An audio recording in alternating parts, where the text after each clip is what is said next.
You ready? I am. Man, I wish I should have picked my own intro song. Oh, my brother tried to do the same thing. Nah, it's your show, man. I was just thinking, what intro would I listen to? This is the What's Next podcast, Houston's #1 platform where I invite creatives to share their journeys and give us a depiction of their visions. Most importantly, the last question I'll ask is, what's next? Champagne. Yes. Oh, yes.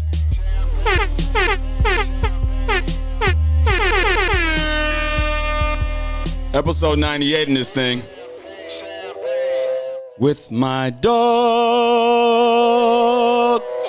Yes, sir. Wait for it, Houston, Texas.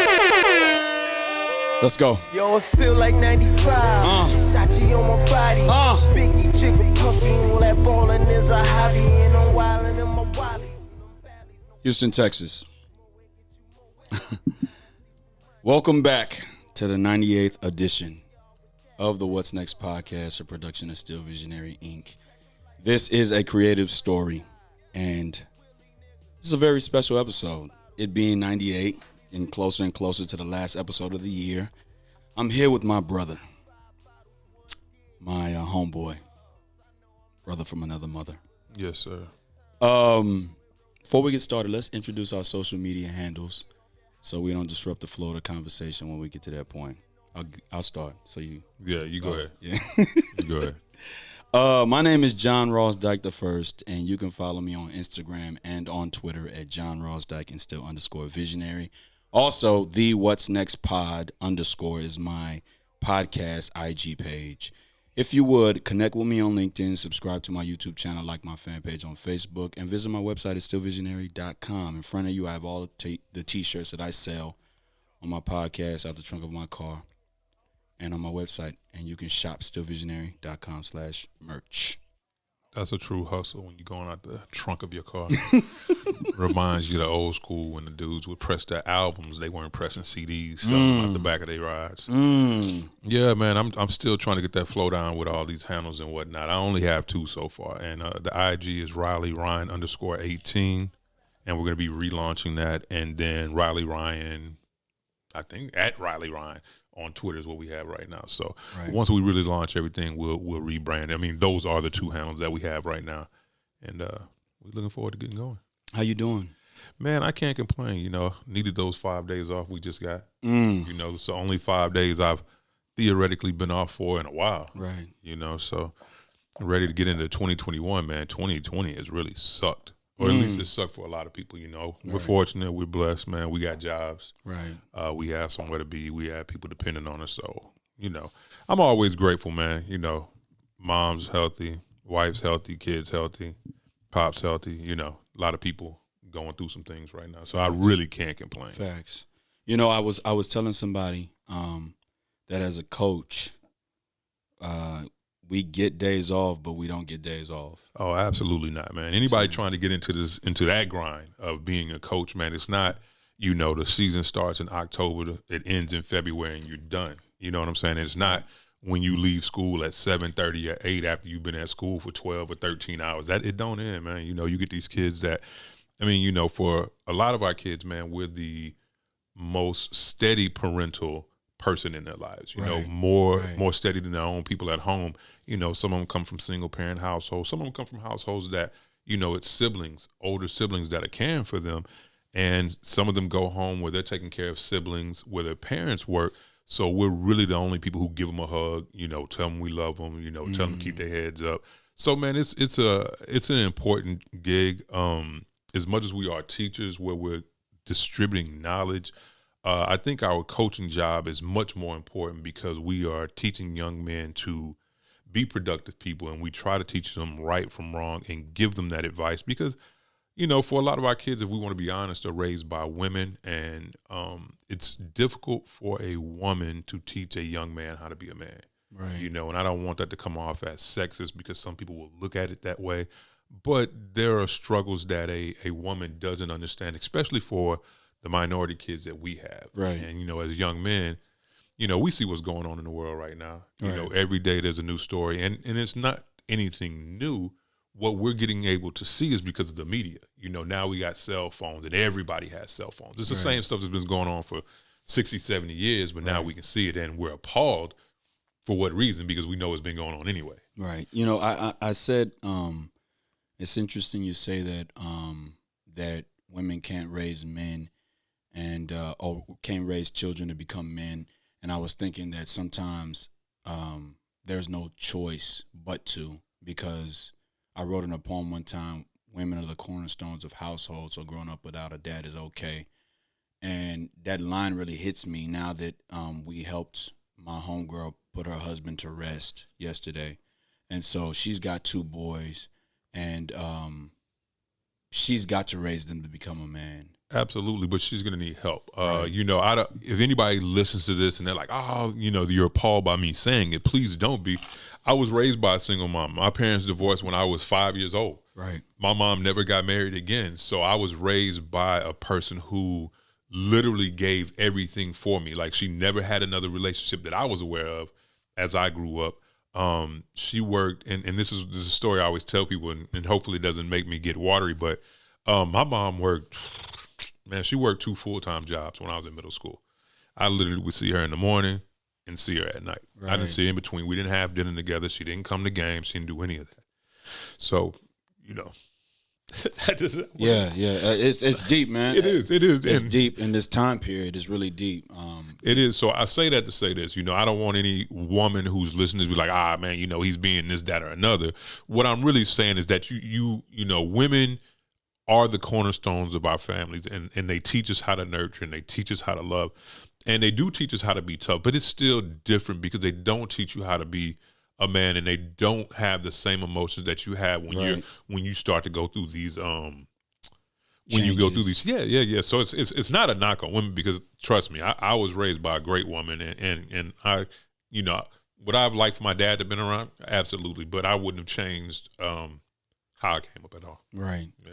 I want to say to my homegirl Takara Taylor, man, I'm lifting you up, and you know, I'm gonna hold you down as much as I can. But listen, man, you know, this month has been crazy. We're coaches, we're educators, but there's a passion that lies underneath it all. For me, at least, I know for you too, because we've had these talks over the past couple of years. In Houston, Texas, a little history behind us is Coach Morse and I actually started. He started at Waltrip a few months earlier than I did. Mm-hmm. And then when I got to Waltrip and I was tutoring, we ended up in the same section at work, and we kind of cultivated our relationship and our friendship from that point on. Then he went on. He was coaching freshman basketball at the time. And then I was doing the books and driving the buses. Yeah. And then as he elevated up in the process, in the program, I elevated up as well. And so, but the month of December, man, I wanted to get with like-minded individuals who were branding, who were selling T-shirts, making T-shirts, dropping a clothing line, you know, trying to find that second stream of income. Absolutely. And so right under my nose, there you were, because I was scrambling. Over the weekend, I was like, man, who am I going to get for 98? Because I've already started talking about 99. And we were on the phone, and I was like, man, you want to come on and let's just kick it for a second? And I'm grateful for that. Absolutely. I'm grateful for that, man. In this process of clothing, mm-hmm. right, if you could define yourself in one word, what would it be?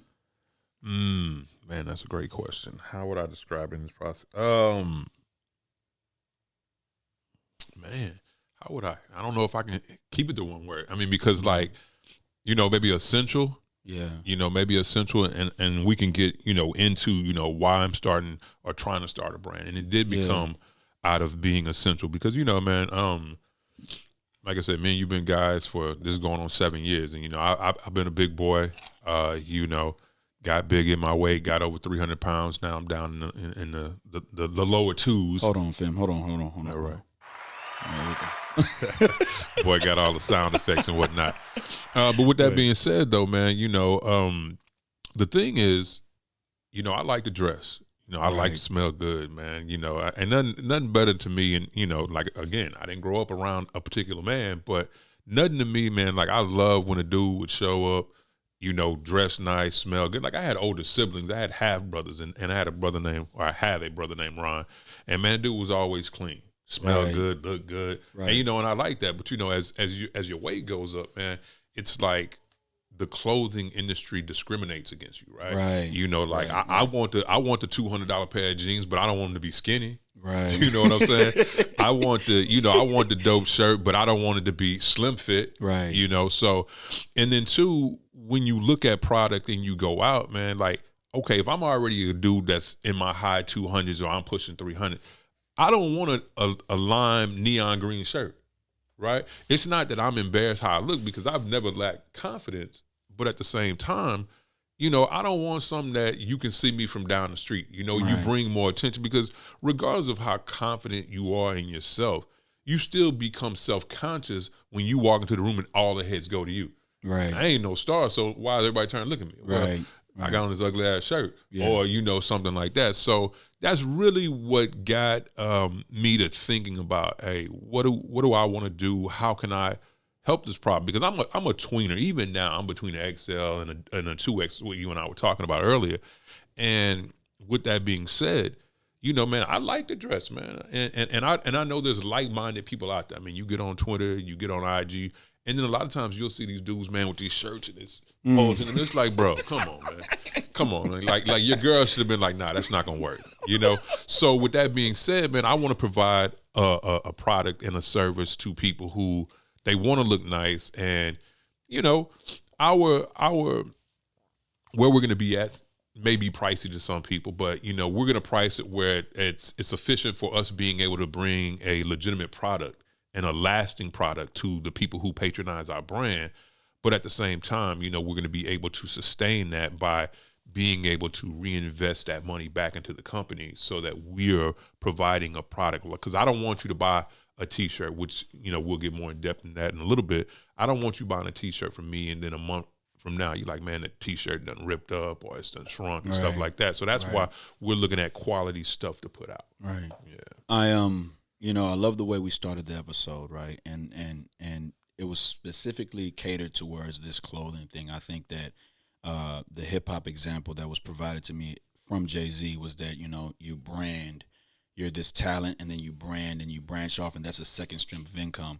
What do you think in regards to clothing or selling clothes or branding? Mm-hmm. What do you think that people should take from the conversation? Because where we started was excellent. Yeah. So the thing is, we all want to be comfortable, right? But we all want to look good being comfortable. Comfortable for me and comfortable for you may be two different things, right? But when you buy Riley and Ryan, which is the name of the brand, when you buy that, that one, you're getting quality product. Two, you're getting something that's not gonna, fit you like a trash bag. That was another one of my things. Like, I could buy, and I'll give you an example, man. I would shop at Brooks Brothers sometimes. And you go into Brooks Brothers, you get a button down because you want to wear something nice with a pair of slacks. And you get a 2X. And I mean, it literally looks like a garbage bag on you. It's so big, right? And then I go over and try to get me a polo, and it's a 2X, and it's too tight, right? So one of the things, especially with us doing the T-shirts first, and I've already sent it back. I had you try on a couple based on the sizes that the manufacturer gave me, and it was too tight, right?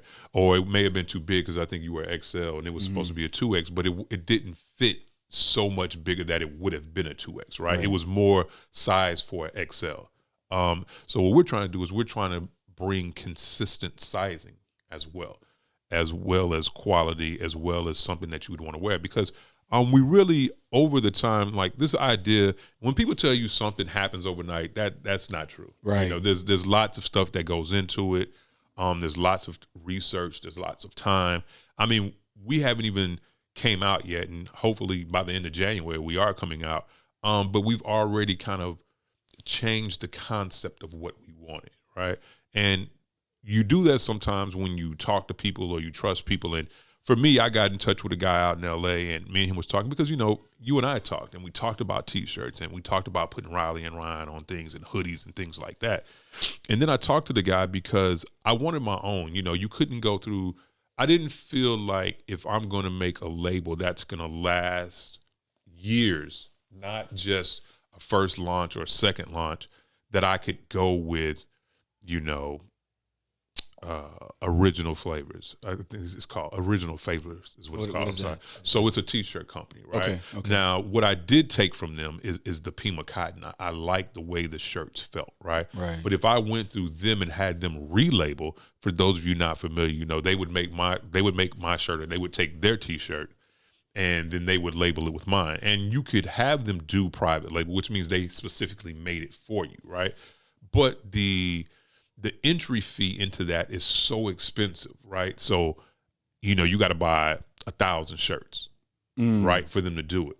Well, each shirt is between $8 and $10. So you're looking at 1,000. I mean, that's $8,000 to $10,000 right off the rip, right? And most of us who are small business or trying to start entrepreneur don't have. I mean, because you got to think about it. If I'm spending 10 grand off the rip, then I got to think about how am I going to advertise? Yeah. How am I going to mail it out? So that 10,000 probably turns into 15,000, right? Right. So I started looking around, and I found a company that right now I'm working with out of LA. It's down in the LA garment district, and our first run is literally going to be 100 t-shirts, 100, right? And for people who don't know, and just to give everybody insight into it, you know, the whole point of Riley and Ryan is starting at XL, is our smallest size, right, to 4X. Now, we'll adjust that higher or lower based on consumption and consumers and what they like. But at the same time, so when me and the guy's name is Mike, we started talking about it, he was like, you know, well, out in LA or out on the West Coast, most of your product is going to end at XL. He's like, you will see a XX occasionally. He's like, I think it's a great idea, right? So then I started kind of telling him, hey, man, we're going to do hoodies, we're going to do this, we're going to do that. He's like, why? He's like, why don't you focus on one thing and be good at it? Right. And I'm like, well, man, you know, coming out with 100 t-shirts, man, what am I going to do with 100 t-shirts? Right. He's like, flip it to 2, right? He's like, sell at 100. And he's like, we're going to look at what sells first. Is it the 2Xs? Is it the 3Xs? You know, do the XL sell better? Is it the 4Xs? And as you start to sell, then we're going to come back and sit down at the table. And then we're like, okay, let's flip that. So you win 100, these sold really well. Let's go 200 selling this. And then, you know, as the seasons change, because we're not a traditional fashion brand, we don't have to release in fall, spring, summer. We don't have to have that. Like, we can come out every, you know, month, every 2 months, every 3 months with a different product, right? So we just want to build on that, right? We want to give you the best t-shirt you can have. It's going to be $40, right? $40 is expensive for a t-shirt, right? It is. Because most people think, oh, a t-shirt, man, I throw it on under my shirt, but it's not the same quality, right? So we're dealing with Pima cotton, right? Pima cotton is grown in California. You'll see some down in Peru, right? Longer stem of cotton, doesn't shrink as much, lasts much longer, holds its shape, holds its color when it's dyed, right? So when I think about it, I think about, oh man, you know, I want to be casual, I want to look good. I throw on my jeans, I throw on a nice tee, you know, I like to wear my Jordans, right? But I can rock that anywhere, right? I don't look like a hobo, right? But I'm casual enough that, you know, if I want to go somewhere and eat, they're not gonna kick me out, right? But I still look like I'm put together. Right. So that's kind of where we're at with how we're going about it. When I sat down and I talked to him and I talked to my wife about it, you know, she's like, yeah, you can do these hoodies, you can do this, you can do that. But then what? You know, you're chasing the next fad. Whereas if I provide essentials, t-shirts, long sleeve shirts, an Oxford, and then we're going to do a Henley and we're going to do some jeans. That's what's five a products. Henley? So a Henley is more of like almost like a longer t-shirt, but it has the 3 buttons down right here. Okay. Right. So that's a Henley. And the Oxford? And the Oxford is just a button-down shirt. Okay, gotcha. Just a button-down shirt, and we'll use high-quality cotton for that. And then our jeans, I'm kind of stuck. I really like the selvage denim, which is basically like end pieces of denim. They usually go in the 150 to 200 range. But like I tell people, if we're providing quality, you have to pay for that, right? Because it's not cheap for me to produce it either. And especially when we start, right? Because when we start, obviously you pay more because you have a shorter run, right? Right. So they want to know that, hey, you're going to pay for this. Well, I got to pay more for it, right? So, but I don't want to pass it on to my consumer. But at the same time, I need people to understand that, you know, we patronize these other people. Like we go buy Polo. Polo's cool. Right. Right. But think about how many Polo things you see, right? Is there anything special? When I was growing up, getting a Polo was great, right? Everybody wanted a Polo shirt, Polo boots and stuff like that, right? But now what's the difference between Polo and anything else, right? And you're paying $90, $100 for a shirt that everybody has. I don't want to, you know, Obviously, at some point, I'd love to be the size of Polo. Right. But at the same time, man, I never want to lose focus, right? Because, you know, when you go in Dillard's or you go in Macy's or you go in somewhere and you're buying Polo, like there's so much, it's oversaturated. It's like, come on, big. That's just like looking at Jordan brand. Like nobody loves Jordan more than me, right?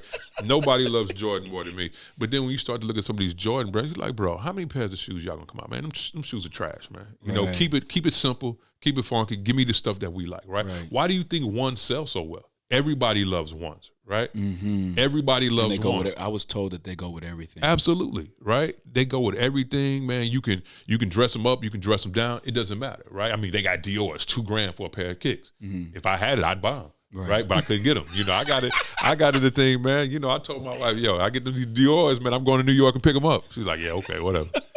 Now they on the aftermarket. They like AG. So, you know, I got to make some money, man. Y'all go buy Riley and Ryan so I can get a pair of them Dior ones, right? Let me ask you, man. So, okay, because when it comes to T-shirt and T-shirt production, I only know the wholesale route. Yeah. Right. And, you know, this is something that I've asked a lot of people and well, not a lot of people, the people that have come on and talked about this. And I only got one person that was the wholesaler and producing tees herself. 2 questions. When you went to looking for where to get this tee, how to start this process, what was that search like? And then in that, why did you decide to go that way and not try to produce it on your own? So, a couple of things. So, you know, the fashion industry, which is funny, man, it's $1 billion industry, right? But trying to get people to make stuff for you and trying to find people who do manufacture and they're going to manufacture at a price that's at your price point is very difficult, man. Even when you look up and you try to do the research on it, man, it's really hard to find manufacturers, man, because they just don't get online, right? Right. Now, when you do find some, you know, they're in China, they're in Bangladesh, they're in Mexico, they're in Peru. Right. Like a lot of these, you know, China's not a third world country, but at the same time, you know, if I want to have a T-shirt made over there, I got to get 10,000 T-shirts made, right? At $4 a piece. Right. I can get the same quality, but I got to pay way more money to get it done, right? Because, you know, you got to pay for VAT and all that stuff coming overseas, and it adds on stuff. But like you see, like in Bangladesh, man, like they pay these people less than living wages, right? Polo had the same problem, man, right? Like this kind of garment place burned down with people in it, like 300 people in it, right? So you have a lot of the industry that's trying to have safe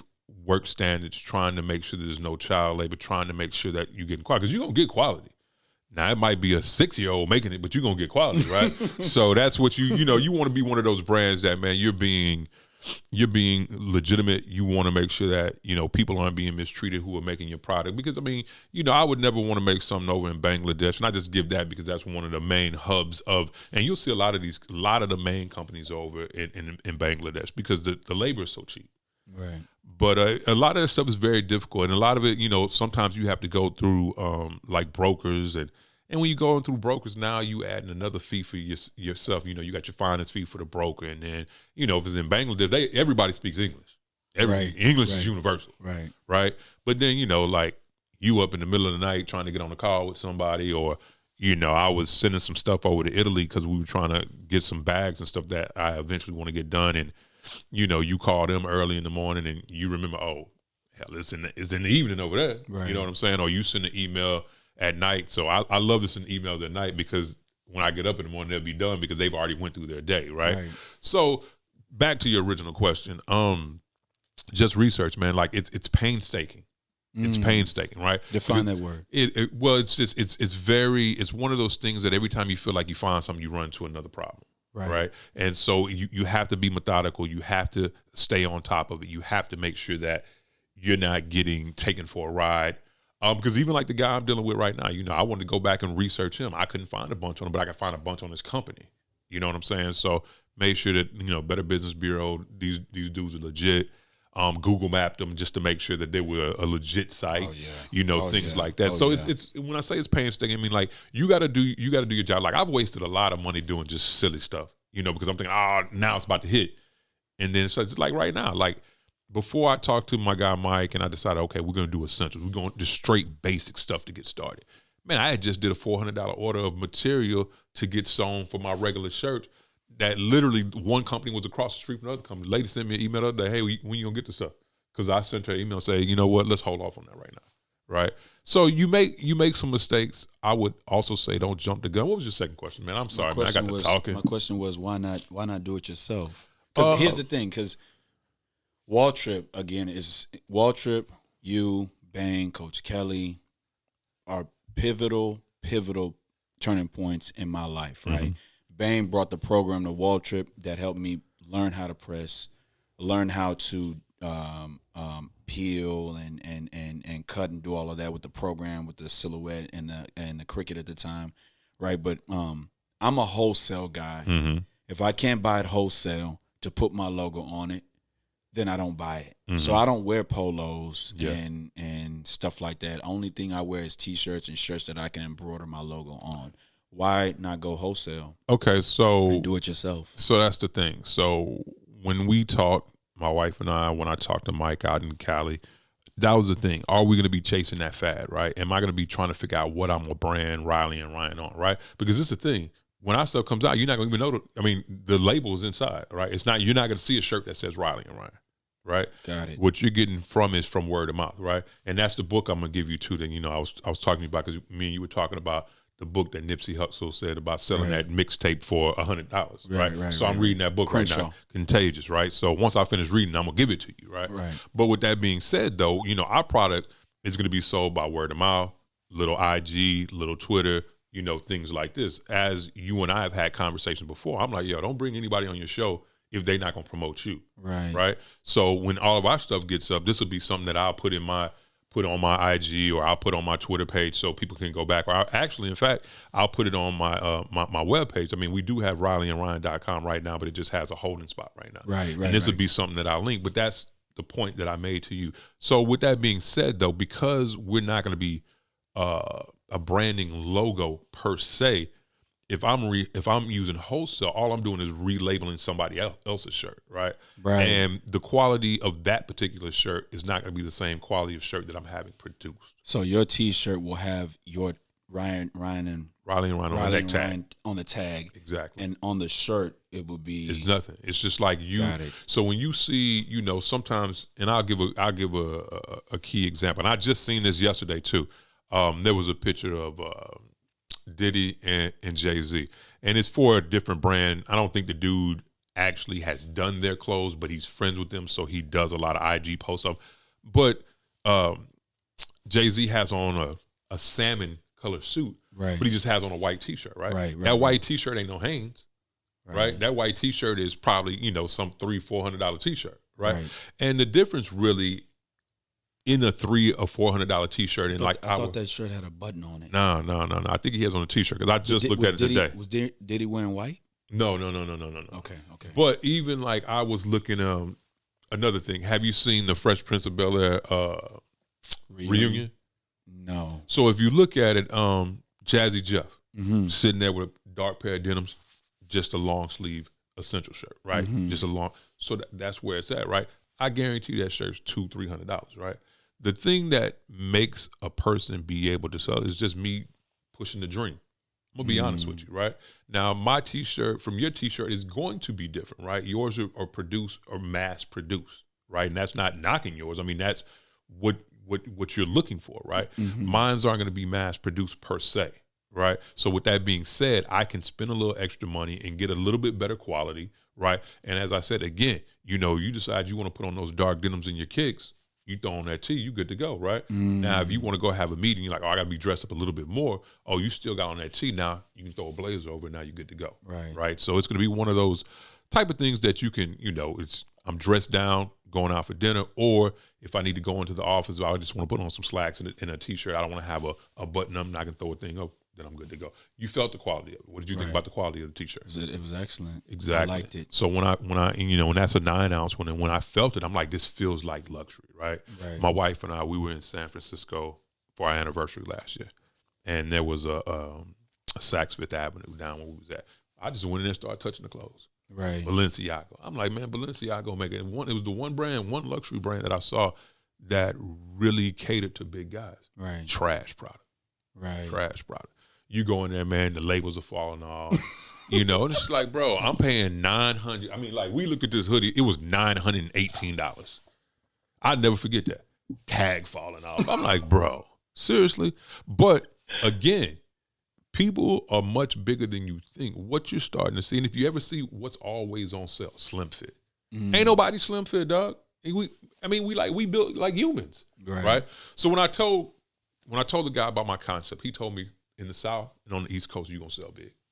Right. He said, now you may be able to hit a market on the West Coast. You know, everybody's healthy. But I mean, I've been to Cali, man. There's big boys out there. Right. But he said in the South and on the East Coast, that's right up your alley. I'm reminded of Johnson & Johnson. Remember that tee? That's the tee we used to wear back in the day in college. It was this thick, white, black, gray tee. I think they had them in blue, navy, that is. Did you buy them for like Foot Locker? I bought them from like the T-shirt shop, and they were just great quality. But they were great quality the first wear. Yeah. The neck was the collar of the neck was like a choker, but as soon as you wash it, it's a wrap. Exactly, and that's what we want to get away from, right? So to have, and if you ever look it up, look up Pima cotton, and you'll see it. It's grown out on the West Coast because they have that better weather. Right. And it's a little bit longer, so the stitches are tighter and they last longer. And that's really going to be the basis of a lot of stuff we do, especially because we're going to be dealing with cotton, and cotton does shrink a certain amount. Right. But we just want to bring good product to people. I want the consumer to feel good when they put it on. Right. Feel good. Deion Sanders, you feel good, you look good, you play good, they pay good. You know what I'm saying? Deion Sanders, man. I don't like what he be saying sometimes. Nah, man, Deion Sanders, man, I'm going to tell you what, man. Deion Sanders was really one of the first dudes who, I'm a little older than you, of my time, who branded himself. You may not like the dude, because I wasn't a Deion Sanders fan at all. Right. But Deion Sanders managed to get as much money as he could out the establishment. Do you believe that he never liked the game of football? Well, he was a baseball guy, right? He was a baseball guy. So the thing about Deion Sanders is sometimes, man, you do what you're good at as opposed to what you love, right? So he wasn't good at baseball. I didn't think he was a great baseball player, but, I mean, he was good enough to play for the Yankees and the Braves. I mean, he was playing professional football and professional baseball at the same time. Now, you'll never see that again. Right. But he was playing it. So, I mean, obviously he had enough skill set to play both of them. He was probably a better football player than he was a baseball player. Because he said he never liked football, but then he took a Jackson State job. So, he said he never liked football. He liked his teammates. That's commendable. But then he takes the Jackson State job, and so when I saw the video, I was like, why is he saying that? So I would say this about Deion Sanders, man. Deion Sanders is a person that's about Deion Sanders. Prime time, right? He wants to promote his product. Now you see him in the Subway commercials and all that. I'll tell you, man. I used to be an autograph seeker, right? Right. And Deion Sanders was one of the worst people to get autographs from. Right. Deion Sanders would sign your picture upside down. Would sign it upside down so you couldn't sell it. Now, I didn't sell my autographs. Like, if I invested the time to get an autograph, then I wanted to keep the autograph. Right. But I was with dudes, like, I never tried to get Deion Sanders, 'cause I wasn't a big Deion Sanders fan, but I seen Deion Sanders in the Galleria sign dude's picture upside down. I was like, man, who does that? And a lot of these dudes, man, they making millions of dollars, and I get it, man. Like, I was out there one day, man, we got Mutombo to do. You don't get no more. I seen you last night. Okay, I respect that. You sign one picture, keep it moving. You know what I'm saying? But some of these dudes, man, especially when I was coming up, man, because autographs was a big thing, man. Them dudes was selling stuff. But, man, I met all the great ones, man, and most of them didn't behave that way. Man, again, I love Jordan. I met Jordan. I mean, come on, man. I meet Jordan. Everybody else is secondary. Mm-hmm. But, man, man, we getting off topic. But at the same time, like I said, man, I mean, he was a good marketer, and he set up the stage for people like Terrell Owens and Chad Johnson and these diva receivers, right? Mm-hmm. He was really the first diva that we knew of because, I wasn't around in the late 70s when we had Joe Namath, because Joe Namath was really the first pitch product guy for athletes. Right, and he was wearing pantyhose, and he also did one with a fur coat. So he was the first athlete to really, really market himself. So a lot of times, man, I mean, branding is really about you getting your product out. I mean, Damon John, Fubu, he couldn't get his product out, right? Wow. But the thing was, I mean, Fubu, I mean, You I seen mean, FUBU. FUBU. Yeah, Yeah, I mean, remember it. But with that being said, though, the way FUBU popped off, man, is that he grew up in the neighborhood with LL and all those cats, so he had him wear his shirt and the thing, and then once he wore it, and then he had Flavor Flav where it jumped off, right? And I mean, he's an anomaly to what happened because he actually ended up getting a bunch of orders that he couldn't handle, so he put in like an industry paper to get secondary support, and Samsung is the one who jumped on it. I mean, it was an anomaly. Most people ain't gonna get $1 million on their first sale, right? And I like Damon John. I think sometimes these dudes need to tell the truth when they start talking about how they pushing their product up, right? Because they paint these dreams of that. You think of an idea, you put it in motion, it's good to go, man. It's lots of stuff that goes in to launching a company, just any kind of company. But definitely a fashion company, because what are you really producing that's new? Right. I'm not producing anything new, but I'm hitting a market that's been neglected by fashion brands and fashion houses forever, right? Right. Because it ain't chic to be a big dude. It ain't chic to be a big girl. Right. Man, we like to look good. We like to smell good. Now, some of us wear things we ain't got no business, so I ain't trying to put that product out. But at the same time, it's there's a lot of people out there that's 2Xs and 3Xs. You know what I'm saying? And I'm coming for them. I think right now I'm about an XL. Yeah. Yeah. I can see that. Yeah. I mean, sometimes, I be trying to hold my stomach in, boy. When I breathe, woo. Hey, this is all I'm gonna say. This is all I'm gonna say, man. Even if you a big boy, I was a big boy, right? But the only health problem, and I say this, some people are like, oh, that's big, was blood pressure, right? But I took blood pressure medicine. It was under control. I got a checkup every year. No cholesterol issues, anything, right? So what I do try to tell people is just because you're big doesn't mean you're not beautiful. Like me and my wife and I, we were watching ABC this morning. GMA does a thing with people who talk about people who have lost a lot of weight, and it's always the end of year, first year, so they can start selling the dream about everybody getting in shape for 2021, right? And the lady was like, "Oh, she looks so much better." And I told my wife, I said, the thing that bothers me about that, because my mom, she's still a big lady, is that just because you're big, you may not be aesthetically pleasing to somebody's eye, doesn't necessarily mean you're not healthy, right? The guy who did The Biggest Losers almost died from a heart attack. Who was more healthy than he was?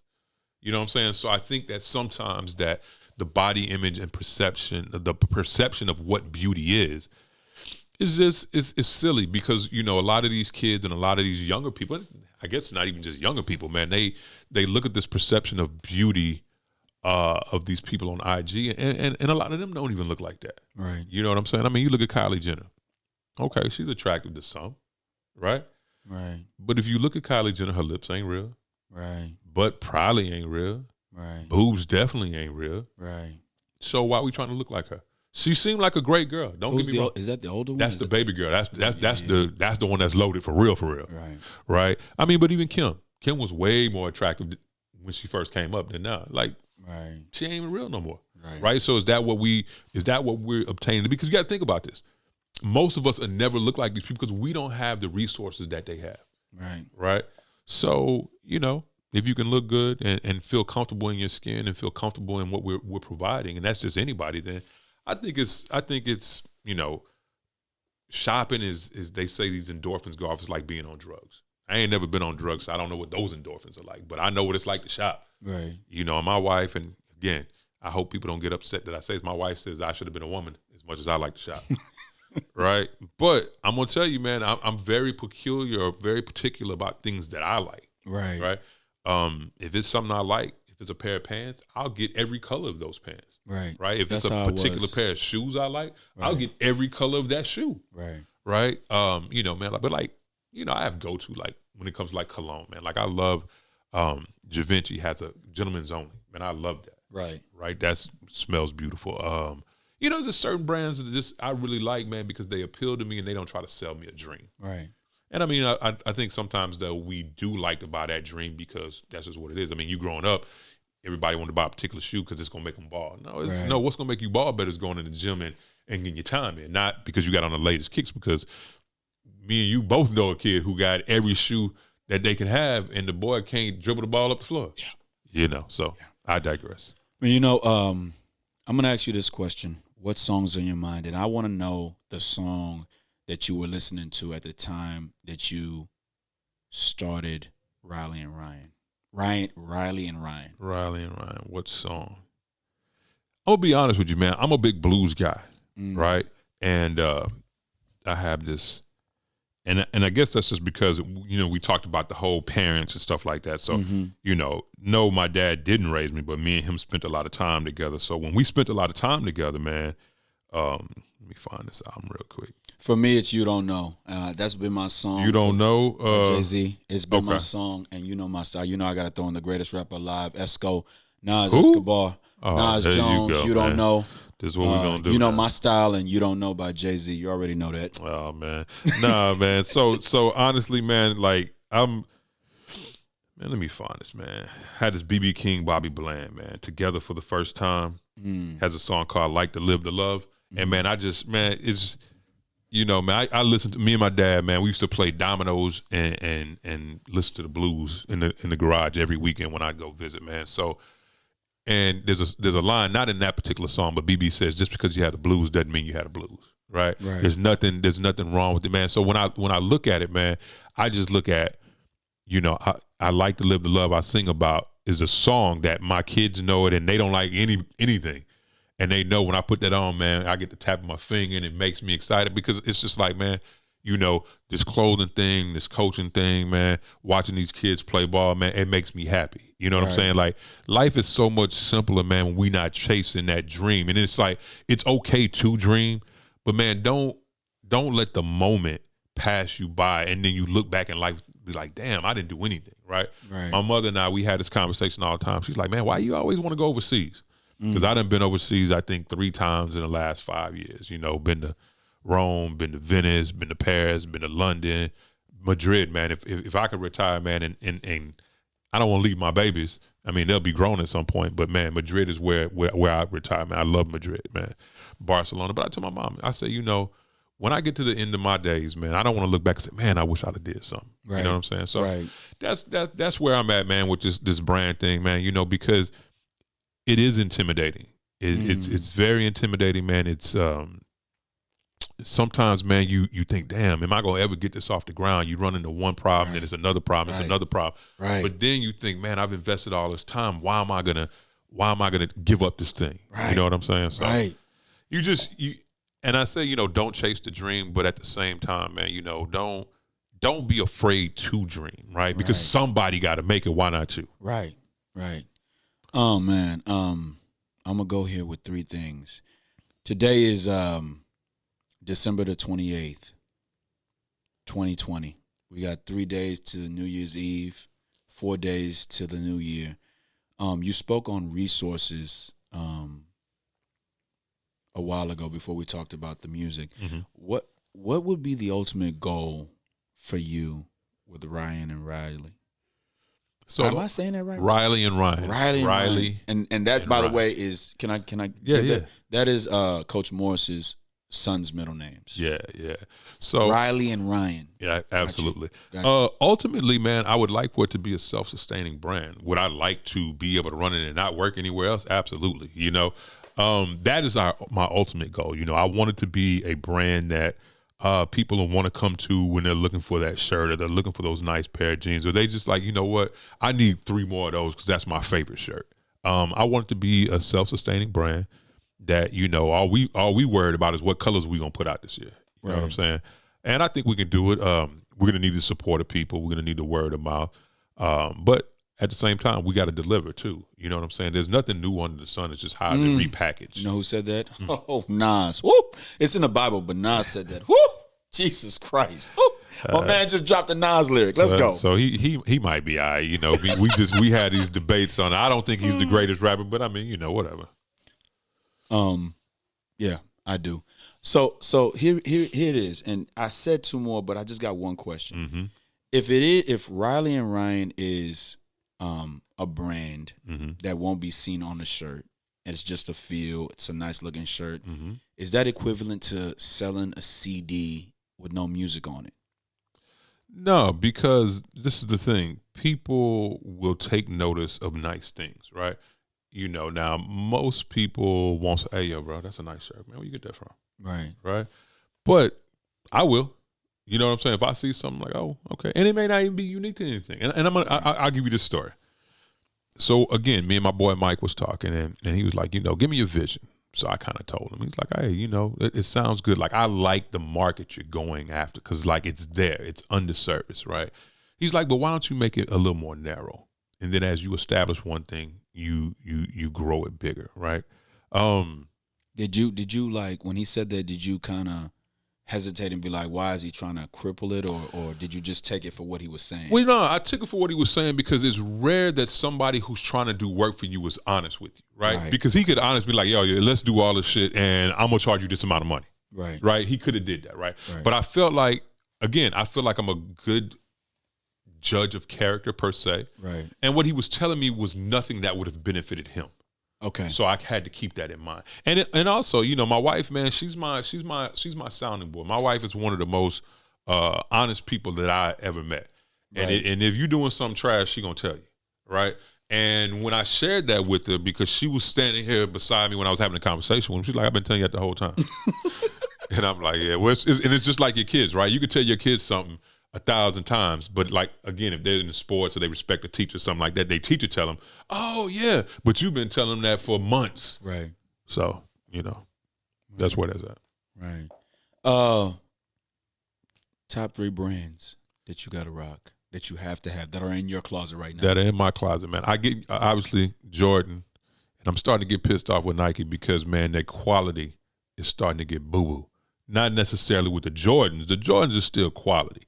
But, you know, buying my kids other Nike products, hoodies and stuff like that, man, the Nike sign coming off or something like that. But Nike, Jordan 1s, I'm killing them, man. I just got the reverse flues yesterday.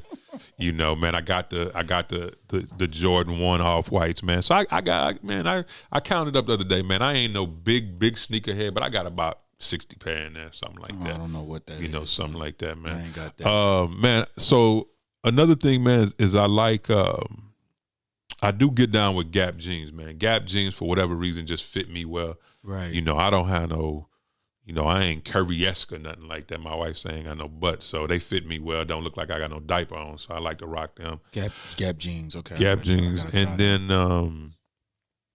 man, I do, we talked about polo, man. I really like polo jeans as well. Yeah. I like them, man. You know, and I'm a more of a dark denim kind of guy, man, because I like to wear them with my boots, you know, my ankle boots and stuff like that. So I really like that, man. And like I said, man, that those when it comes to brands of wearing, I like that, man. You know, to smell good, man. You got to smell good, man. Women like a good smelling man. Just so you know, I mean, I don't know if you put on cologne. I do now. But man, I got like 3 bottles for my birthday. Yeah, nah, man. Givenchy, like I said, they got that Gentleman's Only, which is really good, man. Tiffany's has a light blue that is really nice. Sauvage I want to say it's by Dior, is really good, man. And then that's the thing, man. A lot of these high-end brands that you look at, man, they have really good smelling cologne because, man, they have their own perfumeries, man, and they sell a lot. And the thing about perfume or cologne is it doesn't cost a lot to make, and it has a great return on it. So that's why you see. But Dior does good, man. Dolce & Gabbana has some good cologne. Givenchy has some good cologne. So, man, that's why I tell everybody, man, if you're going to get out there and look good, man, smell good, too. Women like a good smelling man, and vice versa, man. Women smell good, man. I like for my lady to smell good. I just got her some cologne or some perfume, some Dior, man, smells really good, man. Hermes has some really good sweet smelling perfume, man. I knew a lady, she had it. I used to travel with this basketball team, and every time she had it, I'm like, my God, you smell good. So I'd call my wife because I felt bad about telling the other lady she smelled good. So then, man, for real. So when we went to Madrid, we went to Hermes, and I'm like, yo, I don't know the name of this perfume, man, but this is what I'm looking for. Man, I think we smelled about 37 perfumes before we finally hit it, and Oga still got it, man. I love that perfume, boy. Right. Yeah. Most importantly, the last question I'll ask is, what's next? Man, we just trying to make it happen, right? We're in the final prototype section for our shirts, so we just trying to make sure the fit is right.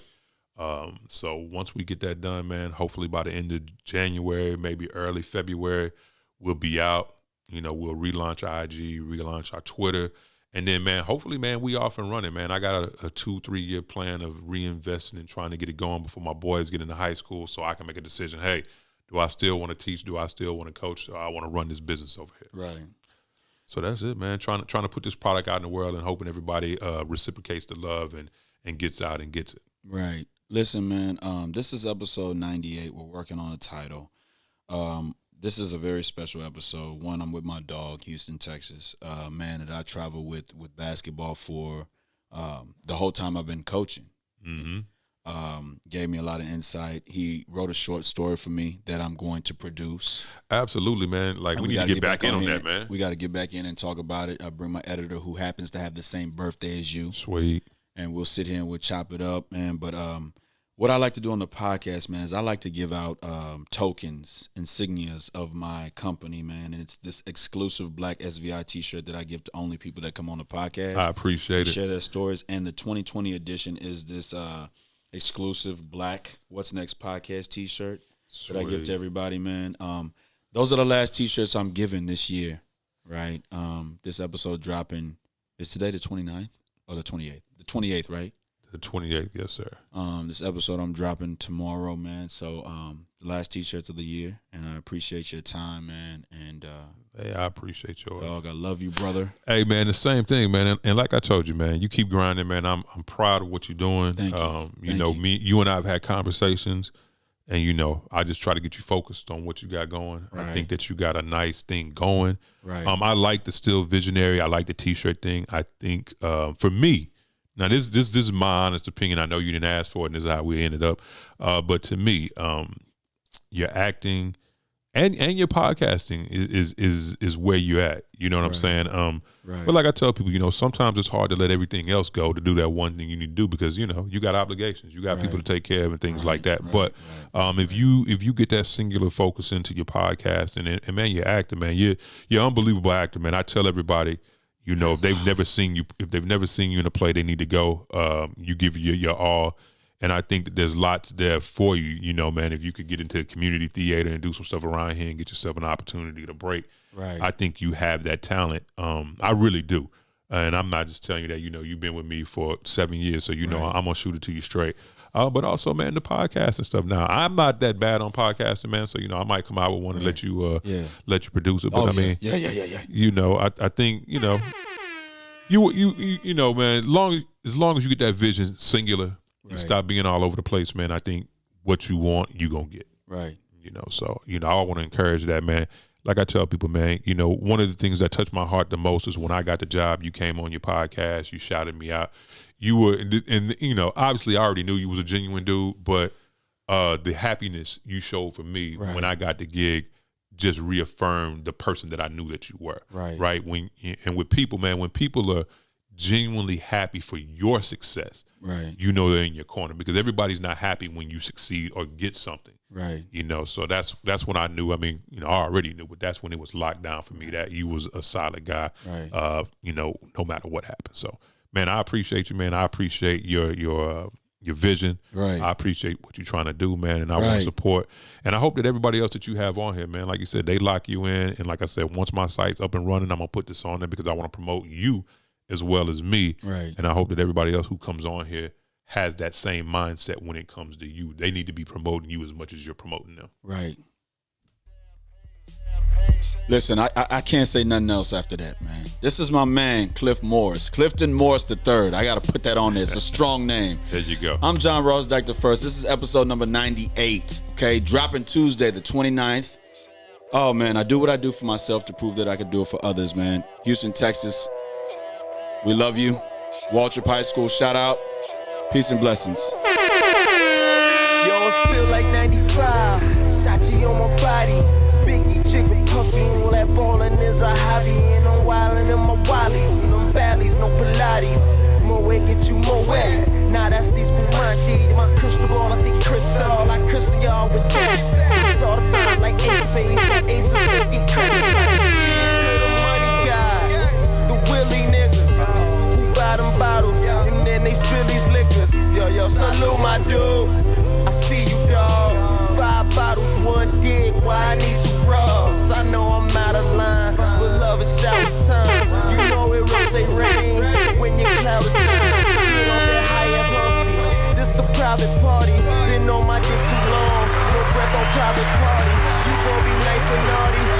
gon' pass us Audi. This the upper crust, fuck is up.